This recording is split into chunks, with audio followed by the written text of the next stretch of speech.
Hello friends, welcome to IICS platform. आज हमारा topic है हाई सी टीटी के बारे में। जैसा कि आप जानते हो कि हाई सी टीटी अभी लेटेस्ट में चल रहा है और इसके बारे में हम सब जानेंगे कि हाई सी होता क्या है और हाई सी टीटी क्या है और इसके ऑब्जेक्टिव क्या है और इसमें इंडिया का स्टैंड क्या है। क्या इंडिया इंटरेस्टेड है इस टीटी को साइन करने में, रेटिफाई करने में, और other international law on ocean क्या है, दूसरे इंटरनेशनल लॉ जो कि कंजर्व करते हैं ओशियन को, वो क्या कहते हैं, वो कौन कौन से हैं, और साइनिंग और रेटिफिकेशन में क्या अंतर होता है। ये सब स्टार्ट करने से पहले चैनल को सब्सक्राइब और बेल आइकन प्रेस करना ना भूलें। वीडियो चलो स्टार्ट करते हैं। देखो, सबसे पहले हाई सी टीटी को समझने के लिए आपको सबसे पहले समझना पड़ेगा हाई सी होता क्या है। देखो, आप जानते हो किसी भी कंट्री का, ये कंट्री है, ये क्या है, कॉन्टिनेंट, कॉन्टिनेंटल एरिया, और we can say it is a coastal area of country, किसी कंट्री का कोस्टल एरिया।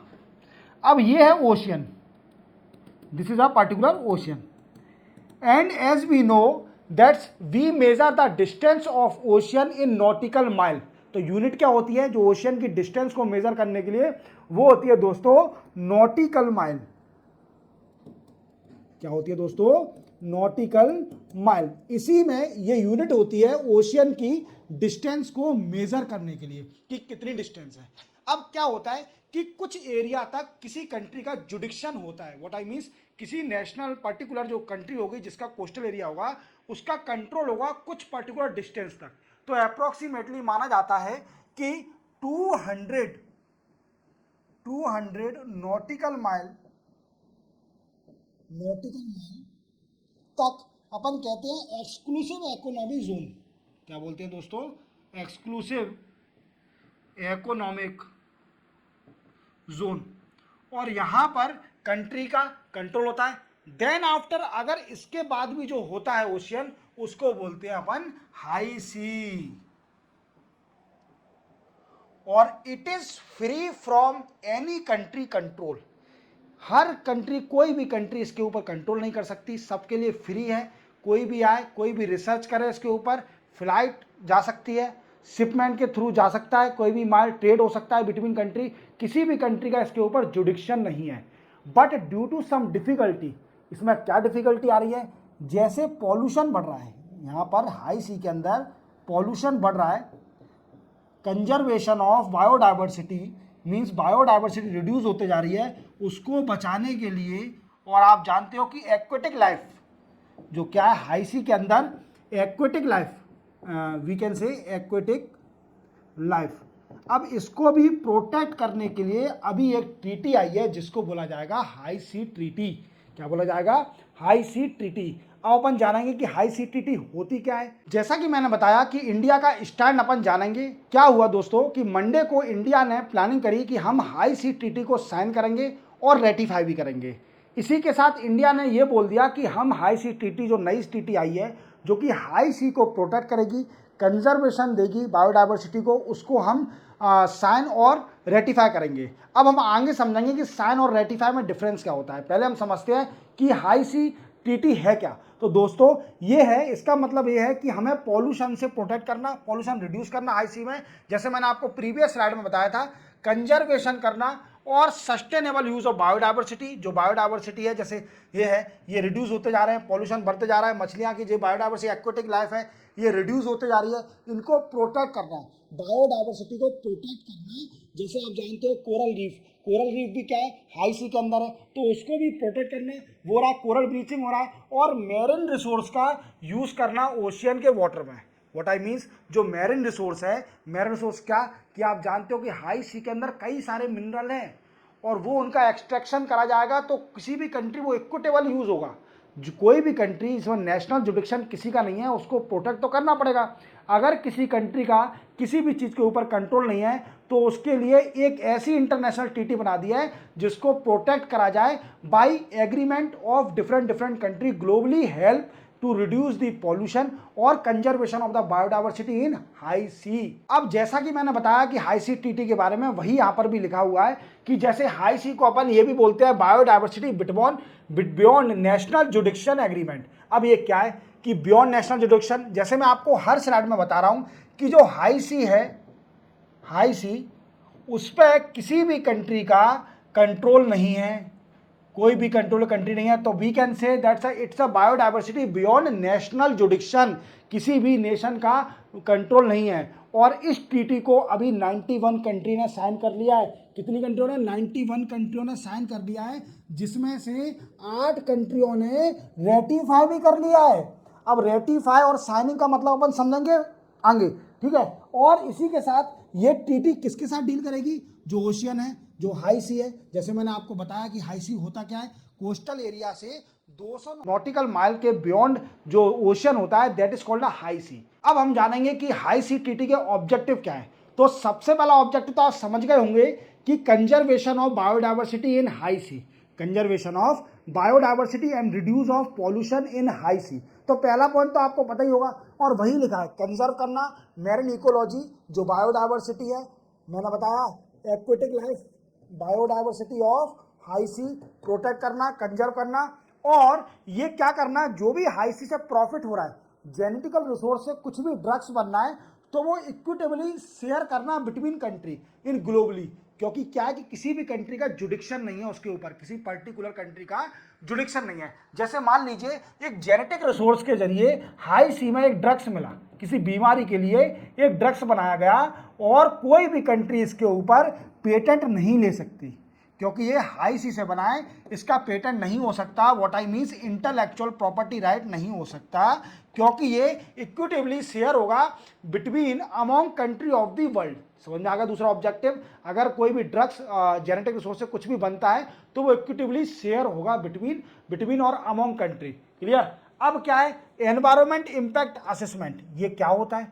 जैसे आप जानते हो, मैं सिंपल लैंग्वेज में बताता हूं कि जैसे हमारे देश में, कुछ भी देश मान लीजिए, अपने देश में या कहीं भी कुछ भी इंफ्रास्ट्रक्चर डेवलपमेंट होता है, अब उसके लिए एनवायरमेंट इंपैक्ट असेसमेंट होता है।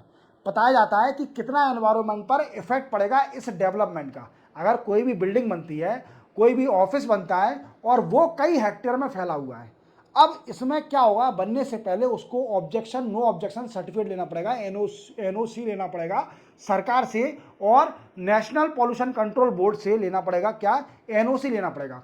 अब इसको एनओसी मिलने से पहले इसका environment impact assessment find out करा जाएगा, जिसमें बताया जाएगा कि इसके प्रोजेक्ट से कितना एनवायरमेंट पे इफेक्ट पड़ रहा है।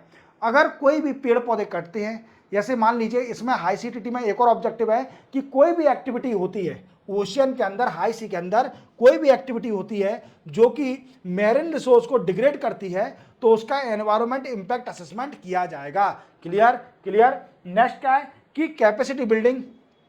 अब देखो, आप जानते हो कि जो डेवलपिंग कंट्रियां हैं, जैसे अफ्रीकन कंट्रियां हैं और कुछ डेवलपिंग कंट्री, इंडिया भी मान लीजिए, ये इतने डेवलप नहीं है, इनके पास इतनी टेक्नोलॉजी नहीं है कि ये हाई सी को प्रोटेक्ट कर सकें, हाई सी को सिंगली प्रोटेक्ट कर सकें।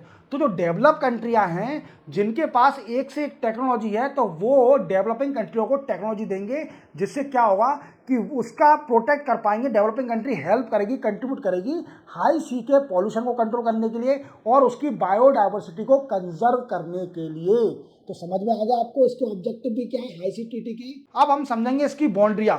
देखो, अब मैंने आपको प्रीवियस जब स्टार्ट किया था लेक्चर, तभी मैंने बताया था कि हाई सी होता क्या है। देखो, मैंने आपको बताया था कि 200 नॉटिकल माइल तक क्या होता है, इकोलॉजिकल इकोनॉमिक जोन होता है, ईजेड होता है, देन आफ्टर हाई सी होती है। अब इसमें यही लिखा हुआ है कि ये जो नॉर्मली जो नेशनल जुडिक्शन होता है वो कहाँ तक, 200 नॉटिकल माइल तक इसका एक्सटेंड रहता है। मतलब किसी भी नेशन का कंट्रोल ओशियन के ऊपर from coastline to 200 nautical mile तक किसी नेशन का जुडिक्शन होता है। देन आफ्टर उसके बाद हाई सी स्टार्ट हो जाता है, और जो 200 नॉटिकल माइल है इसको अपन बोलते हैं एक्सक्लूसिव इकोनॉमी जोन। क्या बोलते हैं? Exclusive economy zone. Then after high sea start हो जाता है, और किसी भी नेशन का जुडिक्शन नहीं होता है। इसी को प्रोटेक्ट करने के लिए ये टीटी बनी हुई है। क्लियर? दूसरा पॉइंट क्या कह रहा है कि देखो, ये क्या करता है, जो हाई सी का पार्ट है, जो हाई सी है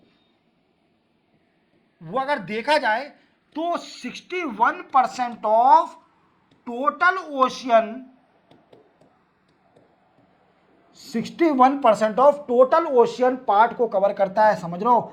जितना भी ओशियन का हिस्सा है उसका 61% पार्ट तो सिर्फ ओनली हाई सी कवर करता है। तो देख रहे हो आप कितना इंपॉर्टेंट है इन इसको प्रोटेक्ट करने के लिए, पॉल्यूशन को कंट्रोल करने के लिए और बायोडाइवर्सिटी को कंजर्व करने के लिए, क्योंकि ओशियन का 61%, what I mean 61% of area are covered by high sea. और आप जानते हो इसमें कई सारी बायोडाइवर्सिटी पाई जाती है और अच्छे एक्वेटिक एनिमल पाए जाते हैं। जैसे आप देखिए इसके अंदर, इसमें क्या है कि किसी भी कंट्री का राइट नहीं है, कोई भी कंट्री इसमें नेविगेशन कर सकती है, अपना ओवर फ्लाइट कर सकती है, कोई कंट्री का कंट्रोल नहीं है, इकोनॉमिक एक्टिविटी कर सकती है, साइंटिफिक रिसर्च कर सकती है और इंफ्रास्ट्रक्चर बना सकती है, जैसे कि अंडर सी केबल।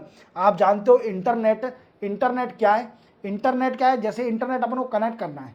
अब दो कंट्री के बीच में मान लीजिए कुछ भी कम्युनिकेशन, एक लाइन डालनी है, तो अपन क्या करेंगे कि अगर उनका जुडिक्शन होगा वो तो अलग चीज़ है, बट हाई सी के थ्रू ऑल वर्ल्ड अगर केबल लाइन डालनी है अंडर सी केबल, तो वो कहाँ डाली जाएगी, हाई सी के अंदर, अंडर केबल, ठीक है। देन आफ्टर आप जैसे मान लीजिए जो एरोप्लेन जितने भी उड़ते हैं समुद्र के जरिए जाते हैं वो हाई सी पर उड़ते हैं, क्योंकि क्या है कि किसी भी कंट्री का इसमें जुडिक्शन नहीं है, कुछ भी कैजुअलिटी नहीं हो सकती हाई सी में। कोई कंट्री अगर कैजुअलिटी करता है तो it is the responsibility of that country to and that country is liable to be punish by international organisation. Clear. तो ओवरफ्लाइट कर सकता है, नेविगेशन कर सकता है, साइंटिफिक रिसर्च कर सकता है और कोई इंफ्रास्ट्रक्चर बना सकता है वहां पर हाई सी पर, कोई भी कंट्री जैसे अंडर सी केबल बना सकती है। अब क्वेश्चन बनता है कि आपके मन में एक डाउट आ रहा होगा कि सर ओशियन में तो पॉल्यूशन कब से बढ़ रहा है और बायोडाइवर्सिटी में इफेक्ट कब से हो रहा है, तो इसका मतलब कोई ऐसा लॉ ही नहीं था कि ओशियन को प्रोटेक्ट किया जाए। दोस्तों एक लॉ था, कई सारे इंटरनेशनल लॉ हैं, ये तो टीटी अभी आई है, इससे पहले था United Nation convention on law of sea.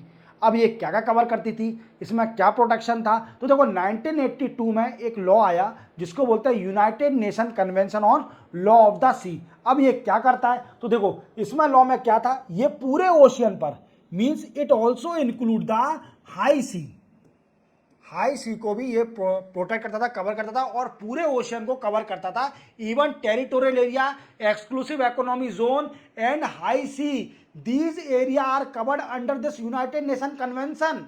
समझ रहे हो आप मेरी बात को। देन आफ्टर ये क्या है, टेरिटोरियल वाटर की बाउंड्री को कवर करता है, जैसे किसी भी कंट्री की टेरिटोरियल बाउंड्री है उसको डिफाइन करता है, राइट देता है, ड्यूटी देता है नेशन को, किस बारे में कि इन इसी में एक्टिविटी कुछ करने के लिए, और एड्रेस करता है ऐसे इशू जैसे सॉवर्जिनिटी, किसी भी कंट्री का कंट्रोल है इसके ऊपर और दूसरी कंट्री इसमें ब्लेम नहीं कर सकती कि हमारा कंट्रोल है इसके ऊपर, या फिर पासेज राइट निकलने के लिए या फिर ट्रेड जाने के लिए, ठीक है। Then after right of economic usages of resource like fish, oil, mineral और गैस, और exclusive economic zone are the creation of UNCLOS। तो आप समझ रहे हो कि आपको मैंने बताया कि 200 नॉटिकल माइल तक EZ होता है और ये किसका क्रिएशन है, United Nation convention on law of sea. याद रखना ये किसका कन्वेंशन है, किसका है, किसका ब्रेन माइंड है, वो United Nation law convention on law of sea. समझ गए आप इतनी बात को। अब हम जानेंगे दूसरा इंटरनेशनल लॉ क्या कहता है। दूसरा कन्वेंशन है मॉन्ट्रियल फ्रेमवर्क। अब इसमें क्या हुआ था दोस्तों, आप जानते हो कि COP 15 हुई थी कहां पर, कनाडा के अंदर, कनाडा के अंदर, और 2022 में हुई थी, ठीक है। अब इसमें क्या है दोस्तों, इसमें एक फ्रेमवर्क लाए जिसको बोलते हैं कुमिंग मॉन्ट्रियल ग्लोबल बायोडाइवर्सिटी फ्रेमवर्क। इस फ्रेमवर्क में क्या था, ये भी एक इंटरनेशनल लॉ था, ठीक है। अब इसमें क्या था दोस्तों, इसमें यह था कि जो 30% जो डिग्रेडेड पार्ट है, जो कि degraded part of ocean would be restored by 2030। क्या बोला गया, 2022 में बोला गया। ये जब कॉन्फ्रेंस हुई COP 15 की, उसमें एक मॉन्ट्रियल फ्रेमवर्क आया जिसमें बोला गया कि जो ओशियन का 30% पार्ट डिग्रेड हो चुका है, मीन बायोडाइवर्सिटी जिसकी 30% डिग्रेड हो चुकी है due to enhancement of pollution, due to pollution भी बोल सकते हैं, या फिर अपन कुछ और एक्टिविटी के कारण, ह्यूमन एक्टिविटी के कारण, जैसे लीकेज ऑफ ऑयल के कारण, उससे हो रहा है जो 30% डिग्रेड हो चुका है ओशियन का बायोडाइवर्सिटी, उसको रीस्टोर कर दिया जाएगा by 2030 by effort of different country. समझ में आ रहा है। तो दो इंटरनेशनल लॉ आपको समझ में आ गए होंगे। अदर इंटरनेशनल लॉ कौन कौन से हैं, पहला United Nation convention on law of sea जो कि पूरे ओशियन को कवर करता है, और दूसरा जो लॉ आया था जो COP 15 जिसको हम बोलते हैं मॉन्ट्रियल फ्रेमवर्क लॉ आया था, जिसमें बोला गया था कि जो 30% of the ocean part are degraded would be restore by 2030। समझ में आ गया। अब जैसा कि मैंने आपको बताया था इक्विटेबल शेयरिंग क्या होता है, मैं आपको प्रीवियस बता चुका हूं कि हाई सी के अंदर अगर कोई भी ड्रग्स बनता है, कुछ भी इकोनॉमिकल एक्टिविटी मिलती है, तो वो इक्विटेबली शेयर करी जाएगी सारी कंट्री में। क्यों शेयर करी जाएगी? क्योंकि दोस्तों मैंने आपको बताया था अभी कि हाई सी पर किसी भी कंट्री का कंट्रोल नहीं है। व्हाट आई मीन्स, किसी भी कंट्री का जुडिक्शन नहीं है, वो फ्री है from the control of the nation, of the particular nation. That's मैंने बताया था कि आप beyond 200 nautical mile that is exclusive economic zone, that is called high sea area where no country can claim over that particular high sea, and whatever activity, whatever drugs found in high sea that are equitably share among country in the world, and no person, no company or no person can claim or register the patent। वो उसका patent register नहीं कर सकता, ना ही उसका IPR ले सकता है, इंटेलेक्चुअल प्रॉपर्टी राइट ले सकता है। सारी कंट्री इक्विटेबली शेयर होगा हाई सी से जो भी मिलता है, ड्रग्स बनता है जेनेटिक रिसोर्स का यूज करके। चलते अपन आगे। अब हम समझेंगे कि साइनिंग और रेटिफिकेशन में अंतर क्या होता है। देखो, इंडिया ने मंडे को बोला कि मैं हाई सी टीटी को, इंडिया हाई सी टीटी को साइन भी करेगी और रेटिफाई भी करेगी। मतलब दोनों चीज क्यों बोल रही है? जब उसको साइन ही कर रही है तो इसका मतलब काफी है, पर इंडिया बोल रही है कि साइन भी करेंगे और रेटिफाई भी करेंगे, तो इसका मतलब क्या है? पहले तो समझिए कि इंटरनेशनल जितने भी लॉ होते हैं ये कैसे मतलब सरफेस पे आते हैं और इनको कितनी कंट्रियों का सपोर्ट चाहिए जब ये काम करना चालू करेंगे इंटरनेशनल लॉ।